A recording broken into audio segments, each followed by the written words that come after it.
As I said, we are slowly going to be transitioning over to YouTube. Um, I will probably still keep Instagram as an option because the moment I get comfortable with one platform, all of a sudden goes something goes wrong, and then we're not able to get on. Like yesterday, we were supposed to do our Sunday dialogue on YouTube as well. Um, but I have to put up a post where people who missed it on Sunday, they can catch it on the Facebook Live. So only our Facebook Live was working yesterday. And so we were not able to double simultaneously broadcast on YouTube. So we always have to keep our options open, right? And one thing I know is last week, when I was in my prayer time, which is what I call my spiritual technology time, um, God gave me a new name in that time. And I've just been kind of thinking about it, rolling it around in my head. Um, I haven't shared it with anyone but my husband, and it took me a week to share it with him. Um, and in that process, the Lord just kept saying to me, I'm going to show you, I'm going to show you, I'm going to have people confirm it to you. My purpose around calling you this and why I'm calling you this. And so yesterday, I feel like I got my first real demonstration of what God was saying to me. And I was teaching online, but I was teaching through writing. So if you go to Black Table Talk, most of you know that page is there primarily to talk about issues that concern Black Americans and things that are happening within the African diaspora, but primarily Black Americans, right? And so this last week I had lost some income due to the weather. And um, because I contract out when my students don't come, I don't earn income. So because of the weather, I had a lot of cancellations of appointments. And I didn't really worry about it because I'm like, God has been providing for me. So it was just kind of like, okay, I had to calculate and factor in how much I had lost for the week. And that was fine. I was like, okay, God, I know you got me. So yesterday I was online and I was doing all of these different threads. Like God had me doing specific threads, like explain to people about Black owned business, explain to people about this, explain to people about that, right? So I'm just doing it and I'm, putting the points out there and hitting enter. And then next thing you know, I see this message pop up and it's my Cash App. And I was like, service is over. I've already done Sunday ministry. So I was like, service is over. But I looked at the Cash App and it was actually somebody from my Black Table Talk page that wanted to say thank you. And they said thank you very, very well, to the point where what I missed in my professional work um, was taken care of, and I could actually do some more community service handouts this week. So I was just like, I ain't do nothing. And the father was like, yes, you did. You did exactly what I told you to do. And he said, and as long as you continue to do what I tell you to do, I'm going to make sure that your life is supplied. And so that was an encouragement for me. And so I want to tell people today, especially those of you who are feeling the crunch right now, right? There are a lot of people that have been sent on leave, right? Some of them have been sent on paid leave, obviously, but you also have people who had job prospects coming up, who had interviews coming up. And because of the notices coming out of our government here in the United States, those people's interviews were canceled, their jobs were canceled. People who had been approved for a job and to start, and had literally, some of those people literally moved their life from one state, moving over here to DC to take on a position. Those people got those jobs canceled, and now their life has, their trajectory has shifted because of the bully pulpit, unfortunately, that's coming out of the White House. And so I want to encourage people who are feeling like, man, I feel like the rug has been pulled out from under me. I feel like I've lost my sense of direction. I feel like I'm losing, and it doesn't look like I have a way out, or I don't know what my next move is going to be. I want to encourage you today to, first of all, take a deep breath. And one of the things that I've learned is I don't even say I'm taking it one day at a time anymore. I say I'm taking it one breath at a time, one breath at a time. Okay. And so that's what I've been learning to do. I've been learning to just, what am I doing today? What's going on inside of me? Who am I supposed to be ministering to today? Right? Take it one breath at a time, one breath at a time. And what I found is, as I'm taking it one breath at a time, it's allowing me to slow down. It's allowing me to not feel overwhelmed by the circumstances, right? And as I'm doing that, I'm able to hear more clearly. Yes, keep your calm. I'm able to hear more clearly what I'm supposed to be doing in the moment for my day. So I want to encourage people. I know for some people it is really, really hard right now. But you're going to get through this moment. You're going to get through this moment wherever you are in the world. You're going to get through this moment. I have students in the UK. I have students in India. I have students here in the United States.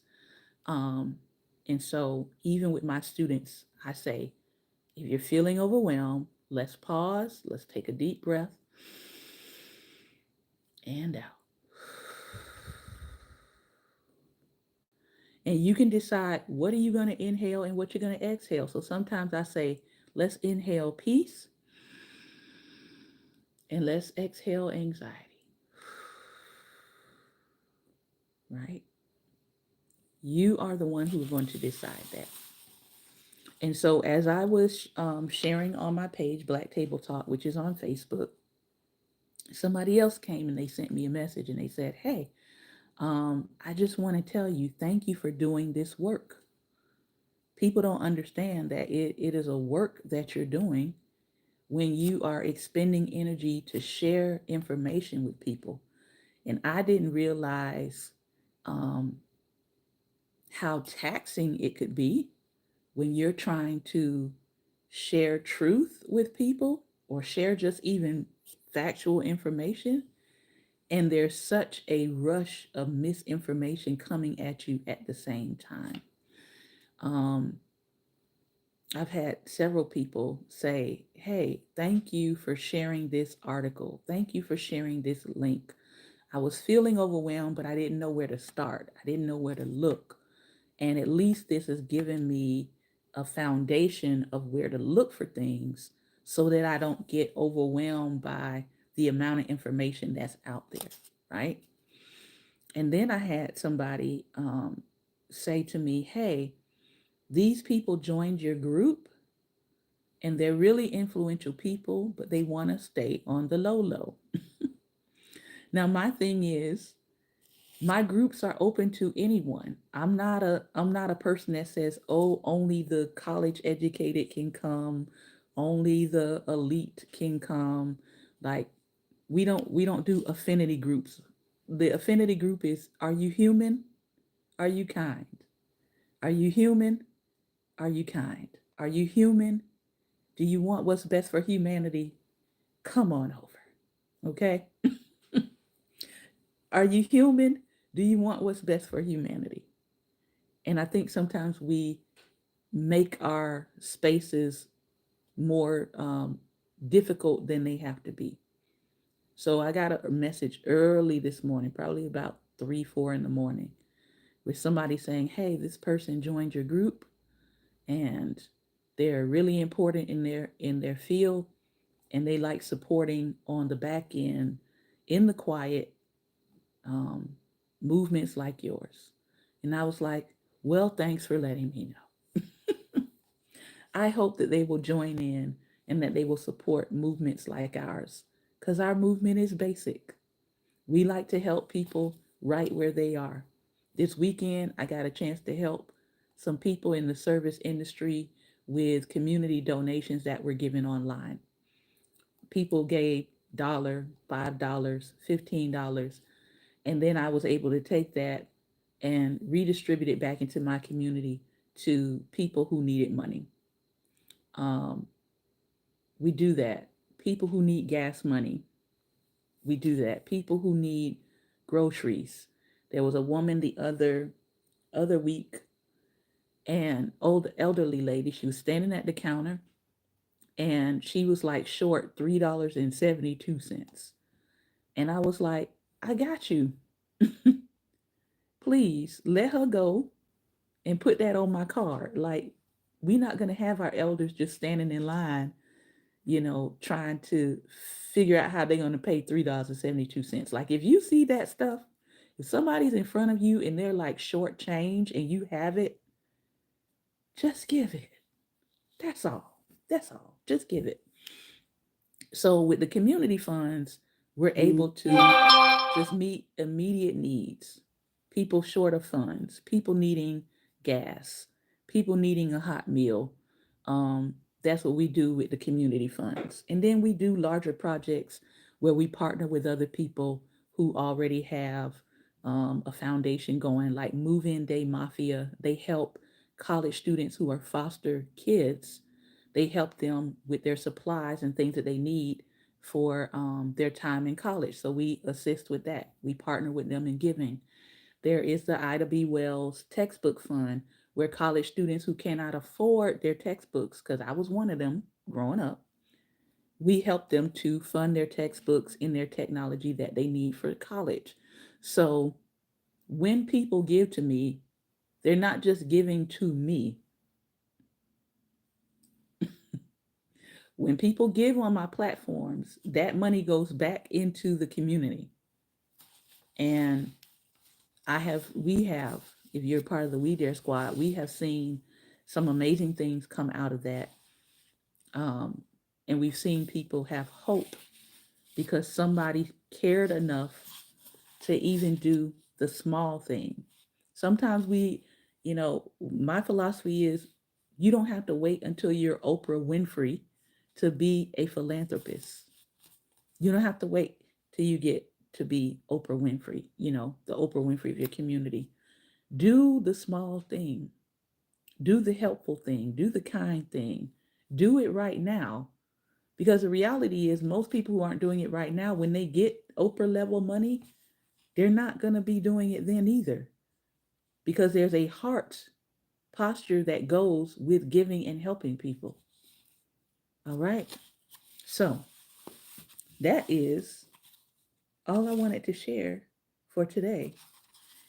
Our reading was called Don't Be a Know It All. And I'm going to read it one more time for the YouTube audience. There's an eye-opening story about three men who were sentenced to be guillotined: a priest, a doctor, and a college professor. Each was allowed to make one last statement prior to their execution. The priest was the first to approach the bench. His final words were, "Keep the faith." The blade dropped on the priest, came within 2 inches of his neck, and mysteriously stopped. Everybody thought it was a miracle from above, and the priest was set free. The doctor was next. He held his head high and uttered, "Physician, heal thyself." Once again, the guillotine mysteriously stopped inches from its destination. Thinking this was a message that the doctor was innocent, he too was liberated. Finally, the professor approached the chopping block and, with a poor sense of timing, said, "If you tighten the two bolts on the left, the guillotine will work as intended." You see, some people think they have all the answers. Education is a lifelong process and should end only when you do. Every day is commencement day because education is cumulative. The thought for today: I will take in new information as the first step to my growth and development. I want to thank you. If you've been watching by YouTube, I want to thank you for your time and attention.